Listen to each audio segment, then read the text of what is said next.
મિત્રો, બિરદેવ સિદ્ધાપા નામનો 18 વર્ષનો છોકરો, એની પાસે 1300-1400 રૂપિયાનો કીપેડ મોબાઈલ, નોકિયાનો સાદો મોબાઈલ, અને એ ખોવાઈ જાય છે.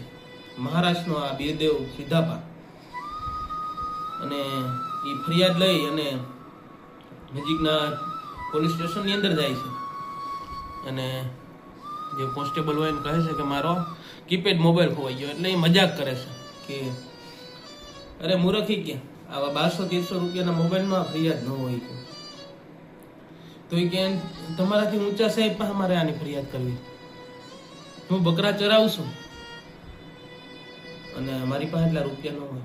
કે આનાથી ઊંચા સાહેબ કોણ છે? તો કે એસીપી. તો કે એ પણ તારી ફરિયાદ નહીં લે. અને મિત્રો એ ઘરે આવી અને નક્કી કરે છે કે મારે એસીપી થવું. અને મિત્રો ઇઝ બિરદેવ સિદ્ધાપા યુપીએસસીની તૈયારી કરે છે અને યુપીએસસી ક્રેક કરે છે. અને એ બિરદેવ સિદ્ધાપા મહારાષ્ટ્રની અંદર એસીપી બને છે. મિત્રો નક્કી કરવું પડે, દ્રઢ સંકલ્પ કરવો પડે. તો મિત્રો કોઈ પણ લક્ष्य છે એને હાંસલ કરી શકાય છે. मंजिल उन्हीं को मिलती है जिन्हें सपनों में जान होती है. ये पंखों से कुछ नहीं होता दोस्तों, ये हौसलों से उड़ान होती है. जय श्री कृष्ण.